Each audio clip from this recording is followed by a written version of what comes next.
SIR এর কাজ নিয়ে মুখ্যমন্ত্রী নজর রাখার নির্দেশ দিয়েছেন মন্ত্রীদের। গতকাল নবান্নে মন্ত্রিসভার বৈঠকে এমনই নির্দেশ দেন তিনি। সূত্রের খবর, গতকালের বৈঠকে দূরের জেলার বিধায়কদের বৈঠকে আসতে নিষেধ করেছেন। এসআইআর এর কাজ তদারকির জন্য দূরের জেলার বিধায়কদের বৈঠকে আসতে হবে না, এমনটাই বার্তা দিয়েছেন মুখ্যমন্ত্রী মমতা বন্দ্যোপাধ্যায়।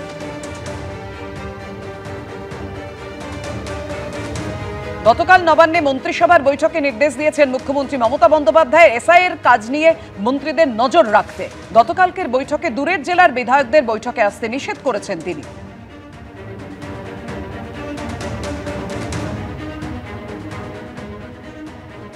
অন্যদিকে আজ মেগা মঙ্গলবার, তৃণমূল বনাম বিজেপির কর্মসূচির টক্কর হতে চলেছে আজ। এসআইআর এর প্রতিবাদে একদিকে কলকাতায় মিছিল করবেন মমতা বন্দ্যোপাধ্যায়, অভিষেক বন্দ্যোপাধ্যায়রা, অন্যদিকে পানিহাটিতে পাল্টা মিছিল করবেন বিরোধী দলনেতা শুভেন্দু অধিকারী। প্রশিক্ষণ শেষ, মঙ্গলবার থেকে এনুমারেশন ফর্ম নিয়ে বাড়ি বাড়ি যাবেন বুথ লেভেল অফিসার বা বিএলওরা। আর মঙ্গলবারই এসআইআর এর প্রতিবাদে কলকাতায় মেগা মিছিল করছে তৃণমূল। যে মিছিলে হাঁটবেন মমতা বন্দ্যোপাধ্যায়, সঙ্গে থাকবেন অভিষেক বন্দ্যোপাধ্যায়। আর একই দিনে অর্থাৎ মঙ্গলবারই পানিহাটিতে মিছিল করবেন শুভেন্দু অধিকারী। এই পানিহাটিতে প্রদীপ কর নামে এক ব্যক্তি এনআরসি আতঙ্কে আত্মহত্যা করেছেন বলে অভিযোগ উঠেছে, যেখানে গিয়ে জাস্টিস ফর প্রদীপ কর স্লোগান তুলেছেন অভিষেক বন্দ্যোপাধ্যায়। মঙ্গলবার সেই পানিহাটিতেই মিছিল শুরু করবেন শুভেন্দু অধিকারী। অর্থাৎ শহরের দুই প্রান্তে দুই মিছিলে সামিল দুপক্ষের মহারথীরা। তৃণমূল সূত্রে খবর, মঙ্গলবার দুপুর 2টায় রেড রোডে বি.আর. আম্বেদকরের মূর্তির সামনে থেকে শুরু হবে মিছিল, শেষ হবে জোড়াসাঁকো ঠাকুরবাড়িতে। এই উপলক্ষে সেন্ট্রাল অ্যাভিনিউ জুড়ে লাগানো হয়েছে বড় বড় হোর্ডিং। এসআইআর এর বিরুদ্ধে তৃণমূল কংগ্রেসের মিছিল, এবং এই মিছিল হবে মঙ্গলবার দিনকে, এবং মিছিল শুরু হবে আম্বেদকর মূর্তি থেকে, মিছিল শেষ হবে ঠিক জোড়াসাঁকো এসে। এবং যেটা দেখা যাচ্ছে যে সেন্ট্রাল অ্যাভিনিউ জুড়ে কিন্তু বড় বড় হোর্ডিং দেওয়া হয়েছে, যেখানে লেখা রয়েছে যে বাংলার ভোটাধিকার রক্ষার্থে বাংলা বিরোধী বিজেপি অধীনস্থ কেন্দ্রীয় সরকারের এসআইআর এর চক্রান্তের প্রতিবাদে মিছিল। এবং সেখানে মমতা বন্দ্যোপাধ্যায় এবং অভিষেক বন্দ্যোপাধ্যায়ের আমরা দেখতে পাচ্ছি যে ছবি রয়েছে। সেন্ট্রাল অ্যাভিনিউ এর একটি লেনে তৈরি করা হয়েছে বড় মঞ্চ। সেন্ট্রাল অ্যাভিনিউ এর একদিকের লেন, সেখানে স্বাভাবিকভাবে এত বড় একটি যেহেতু মঞ্চ হচ্ছে, সেই কারণে এখানে ট্রাফিক রয়েছে, এবং ট্রাফিক এখানে যানবাহন নিয়ন্ত্রণ করছে। তার কারণ প্রায় একটা লেনের বেশিরভাগ অংশ জুড়েই এই মঞ্চ তৈরি হয়েছে। এসআইআর ইস্যুতে তৃণমূল কংগ্রেসের মিছিল মমতা বন্দ্যোপাধ্যায়ের নেতৃত্বে, অভিষেক বন্দ্যোপাধ্যায়ের সেনাপতিত্বে রেড রোড থেকে জোড়াসাঁকো পর্যন্ত পার্টির যারা নেতা কর্মী সমর্থক শুভানুধ্যায়ী, সবচেয়ে বড় কথা যারা বাংলার মানুষ, যারা বিজেপির এই চক্রান্তের বিরুদ্ধে এবং ন্যায্য ভোটারের অধিকার রাখার পক্ষে, তারা প্রত্যেকে মিছিলে থাকবেন। মুখ্যমন্ত্রী কালীঘাট থেকে নামতে পারেন, দীঘা থেকে নামতে পারেন, মঙ্গল গ্রহে মিছিল করতে পারেন, আন্টার্কটিকা থেকে করতে পারেন, বোম্বে জুহু বিচে গিয়ে করতে পারেন, যেখানে খুশি মিছিল করতে পারেন, কিন্তু এসআইআর হবেই। ওনার এই মিছিলের উদ্দেশ্য আসলে এসআইআর নয়। মিছিলের একমাত্র উদ্দেশ্য হচ্ছে তৃণমূল কংগ্রেসের যে সীমাহীন দুর্নীতি, তৃণমূল কংগ্রেসের যে লুট, মানুষের গণতান্ত্রিক অধিকারকে কেড়ে নেওয়া, সংখ্যালঘুদের জীবন্ত বকটুইয়ে পুড়িয়ে মারা, এর থেকে দৃষ্টি ঘোরানোর জন্য এই পদযাত্রা।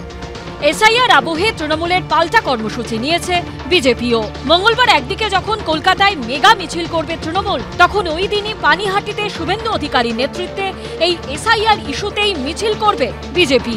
আবার বুধবার থেকে এসআইআর এর বিরোধিতায় অনশনে বসছেন মতুয়া মহাসংঘের সংঘাধিপতি ও তৃণমূল সাংসদ মমতা ঠাকুর। সেদিন বর্ধমানে কর্মসূচিতে অংশ নেবেন শুভেন্দু অধিকারী। যেখান থেকে নাটক, ড্রামা, মিথ্যাচার শুরু করেছে, ওই পানিহাটিতে আমিও হাঁটব। মহামান্য হাইকোর্ট বিজেপির দুটো প্রোগ্রামে অনুমোদন দেবে। সব মিলিয়ে একদিকে যেমন এসআইআর এর কাজে ব্যস্ত থাকবেন বিএলওরা, অন্যদিকে তখন শাসক বিরোধীর কর্মসূচি থেকে কি বার্তা দেওয়া হয় সেদিকেও নজর থাকবে রাজ্যবাসী।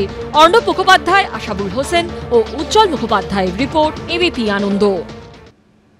অর্থাৎ একদিকে যখন তৃণমূলের মিছিল, অন্যদিকে সোদপুর থেকে আগরপাড়া তেঁতুলতলা বাসস্টপ পর্যন্ত বিজেপিকে শর্ত সাপেক্ষে মিছিলের অনুমতি দিল কলকাতা হাইকোর্ট। প্রশাসনের আপত্তি খারিজ করলেন বিচারপতি কৌশিক চন্দ। আদালতের নির্দেশ, বিকেল 3টে থেকে বিকেল 5টা পর্যন্ত মিছিল করতে পারবে বিজেপি। মিছিল শেষে সংক্ষিপ্ত বক্তব্য রাখতে পারবেন বিরোধী দলনেতা। একই সঙ্গে পুলিশকে আইন শৃঙ্খলা পরিস্থিতি নিয়ন্ত্রণে রাখারও নির্দেশ দিয়েছে হাইকোর্ট। মঙ্গলবার পানিহাটি এবং বুধবার বর্ধমান দুই কর্মসূচির জন্যই কলকাতা হাইকোর্টে যেতে হয়েছিল শুভেন্দু অধিকারীকে, কারণ প্রশাসন অনুমতি দেয়নি। কিন্তু প্রশাসনের আপত্তি খারিজ করে মঙ্গলবার সোদপুর থেকে আগরপাড়ার তেঁতুলতলা বাসস্টপ পর্যন্ত বিজেপির মিছিলে অনুমতি দিলেন কলকাতা হাইকোর্টের বিচারপতি কৌশিক চন্দ। সেই সঙ্গে বেশ কিছু শর্তও বেঁধে দিয়েছে হাইকোর্ট। বিচারপতি কৌশিক চন্দের নির্দেশ, মঙ্গলবার বিকেল 3টে থেকে সন্ধে 5টা পর্যন্ত মিছিল করতে পারবে বিজেপি। মিছিল শেষে সংক্ষিপ্ত বক্তব্য রাখতে পারবেন শুভেন্দু অধিকারী। সর্বোচ্চ 1000 লোক নিয়ে মিছিল করা যাবে। আয়োজকদের নিশ্চিত করতে হবে যাতে সাধারণ মানুষের সমস্যা না হয়। সেই সঙ্গে আইন শৃঙ্খলা পরিস্থিতি ঠিক রাখতে পুলিশকে পর্যাপ্ত নিরাপত্তা ব্যবস্থা রাখারও নির্দেশ দেওয়া হয়েছে। হাইকোর্ট অনুমতি দিয়েছে। আমিও যেখান থেকে নাটক, ড্রামা, মিথ্যাচার শুরু করেছে, ওই পানিহাটিতে আমিও হাঁটব। মহামান্য হাইকোর্ট বিজেপির দুটো প্রোগ্রামে অনুমোদন দিয়েছে। এসআইআর নিয়ে একটা আতঙ্কের পরিবেশ বিজেপি তৈরি করেছে এবং তার ফলশ্রুতিতে একাধিক আত্মহত্যার চেষ্টা, একাধিক হৃদরোগে আক্রান্ত হয়ে মৃত্যু, এই ধরনের ঘটনা আসছে।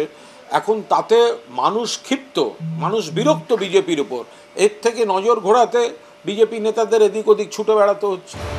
গত মঙ্গলবারই ঘর থেকে ঝুলন্ত অবস্থায় উদ্ধার হয় উত্তর 24 পরগনার পানিহাটির বাসিন্দা প্রদীপ করের দেহ। অভিযোগ, এনআরসি আতঙ্কে আত্মঘাতী হয়েছেন তিনি। বৃহস্পতিবার তার বাড়িতে যান অভিষেক বন্দ্যোপাধ্যায়। পাল্টা মঙ্গলবার পানিহাটির পার্শ্ববর্তী আগরপাড়ায় মিছিলের ডাক দেয় বিজেপি, কিন্তু সেই মিছিলে অনুমতি দেয়নি পুলিশ। এ নিয়ে হাইকোর্টে দায়ের হয় মামলা। সেই মামলাতেই এই নির্দেশ দিল কলকাতা হাইকোর্ট।